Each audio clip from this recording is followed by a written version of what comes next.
When a man who has lived inside music for 8 decades finally looks back, what he offers is not nostalgia, it is truth, weathered by time and memory. Neil Young's voice has always carried the sound of experience. Born in 1945 and forged in the restless era of the 1960s, Young came of age when music was not designed to comfort, but to confront. So when Neil Young, at 80, finally names the 5 rock albums that meant the most to him, it is not a list, it is a lifetime distilled into sound. The first record Neil Young places at the center of his private canon is Bob Dylan's Highway 61 Revisited. Released in 1965, the album arrived like a rupture.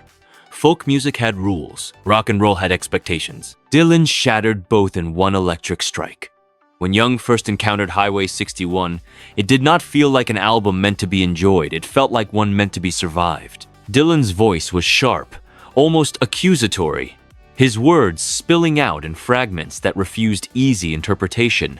For a young Neil Young, still finding his footing as a songwriter, it was not comfort he heard, but permission. What Young respected most was not Dylan's defiance alone, but his fearlessness with language. Songs like a Rolling Stone and Tombstone Blues did not explain themselves. They demanded attention without offering reassurance. Dylan treated lyrics as living things, messy, unresolved, dangerous. Neil Young once reflected that Dylan showed him songs did not have to be polite. They could be confrontational. They could leave scars. In an era when clean harmonies and tidy narratives dominated the airwaves, Dylan chose friction over approval. That choice lodged itself deep in Young's creative spine. The impact of Highway 61 Revisited can be heard echoing throughout Neil Young's career. Albums like Tonight's the Night and On the Beach carry the same refusal to smooth rough edges, the same belief that truth matters more than tone. Dylan taught Young that a song could stretch beyond structure, wander without apology, and still strike with precision. Even the length of Desolation Row, sprawling and unresolved, offered proof that a song did not need to end neatly to be complete. It simply needed to be honest. For listeners who remember hearing Dylan's electric sound crackle through transistor radios, the shock was unforgettable. And for Neil Young, Highway 61 Revisited was not just influential, it was foundational. It redefined what music could mean when it stopped trying to please and started daring to reveal. The second album Neil Young holds close comes from a band unraveling in real time. The Rolling Stones' Exile on Main Street, released in 1972, is not a record that announces itself cleanly. It seeps in slowly, like heat through cracked walls. When Young first absorbed Exile, it did not sound polished or triumphant.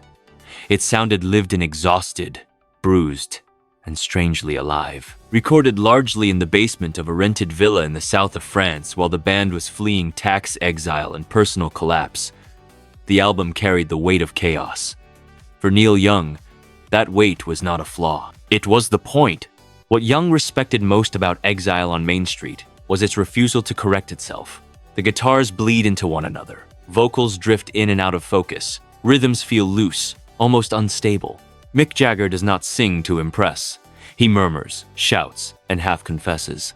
Keith Richards' guitar sounds less like an instrument and more like a pulse barely holding together. Many artists would have tried to clean this up. The Stones let it stand. Young once described Exile as a record you don't just listen to, you inhabit. It feels less like a performance and more like overhearing something you weren't meant to hear. That honesty resonated deeply with Young. Songs such as Rocks Off, Sweet Virginia, and Shine a Light move with an uneven grace, as if they might collapse at any moment but never quite do. There is gospel buried in the grooves, desperation in the harmonies, and dirt under every fingernail. Exile taught Young that atmosphere could matter more than precision, and that feeling could outrank form. In a world increasingly obsessed with perfection, this album argued for surrender. Let the tape roll. Let the cracks speak. The impact of Exile on Main Street is unmistakable in Neil Young's own work. Albums like Ragged Glory and Tonight's the Night share the same commitment to imperfection as intimacy. Young embraced distortion not as noise, but as texture. He allowed songs to breathe, wobble, and even fail slightly, because failure felt closer to truth. Like the Stones, he learned that music could be powerful, precisely because it was unfinished. There is a human warmth in records that do not hide their scars. For listeners who remember the early 1970s, the end of innocence, the weight of disillusionment, Exile sounded like the era itself. It was not optimistic, but it was honest. And for Neil Young, that honesty became a guiding principle. The album proved that even in fragmentation, something lasting could be built. That even when everything feels like it's coming apart, music can still hold together long enough to matter. The third album on Neil Young's list arrives not with swagger, but with tension. The Velvet Underground Nico, released in 1967, did not announce a revolution loudly. It whispered it. When Young encountered the record, it felt unlike anything else around him. There was no attempt to charm, no interest in broad appeal. Lou Reed's voice was flat, almost confrontational in its detachment. The lyrics did not offer metaphorical escape, they documented reality in stark detail. For Young, the experience was unsettling, and that was exactly its power. What he respected most about the Velvet Underground was their bravery. They did not soften their subject matter or their sound. Songs like Heroin and Venus and Furs were not designed to be comfortable. They were designed to be true. The music moved slowly, deliberately, sometimes painfully, allowing silence and repetition to create tension rather than release it. John Cale's viola cut against traditional harmony. Mo Tucker's drums felt primal and unadorned, and Reed sang as if he had nothing left to protect. The impact on Neil Young was profound.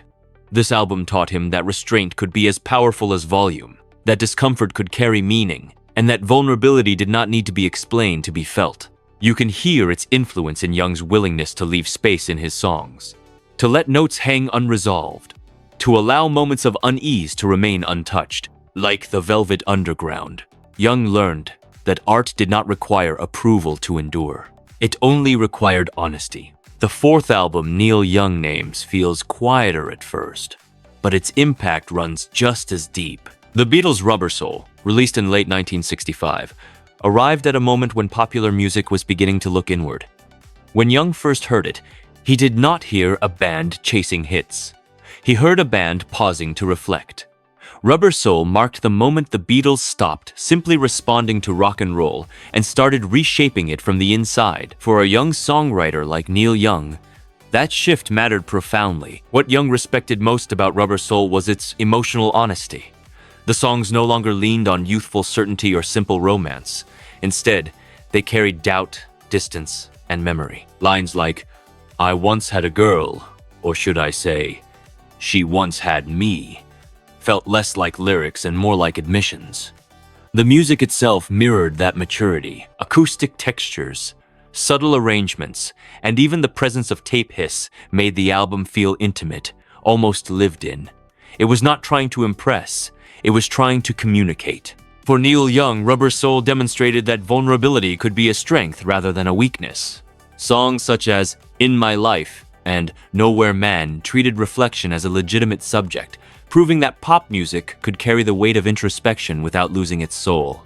The Beatles allowed silence to exist between notes, let melancholy sit beside melody, and trusted listeners to follow them into quieter emotional spaces.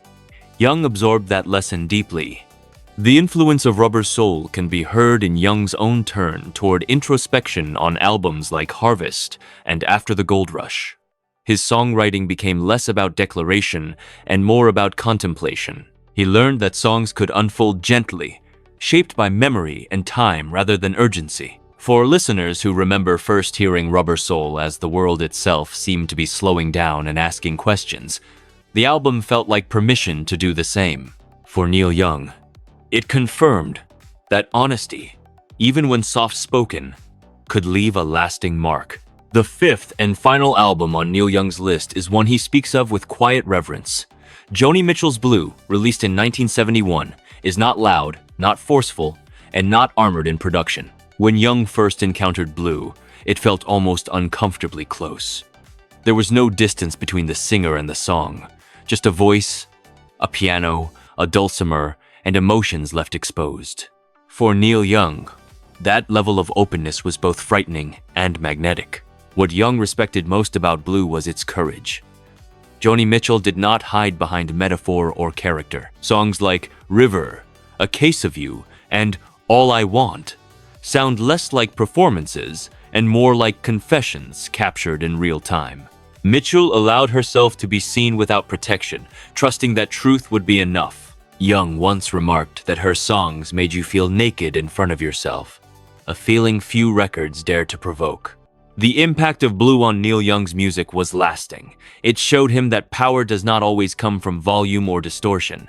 Sometimes it comes from restraint, from clarity, from letting a song ache without resolving it. You can hear echoes of Blue and Young's most fragile work, where space and stillness speak as loudly as sound. Albums like Comes a Time and Silver and Gold carry that same quiet honesty, proving that vulnerability can endure longer than bravado. For listeners who remember sitting alone with a record player, letting a song finish before lifting the needle, Blue remains unforgettable. And for Neil Young, it was a reminder that music, at its most powerful, does not demand attention. It invites truth. Listening to the albums Neil Young chose, a pattern begins to emerge. These were not records built for perfection or applause. They were built for truth. Each one values feeling over finish, honesty over control, and presence over polish. Together, they reveal an artist guided not by fashion or success, but by the quiet courage to remain open.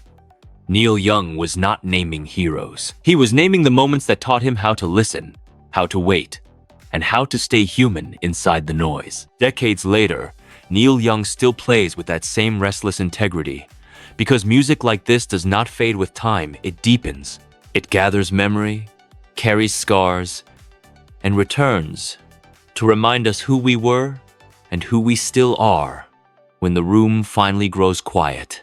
Neil Young's choices define an era when music was allowed to be imperfect, vulnerable, and true.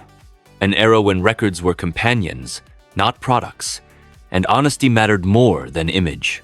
As Neil Young once said, "It's better to burn out than to fade away," not as a warning, but as a reminder to live and listen without compromise.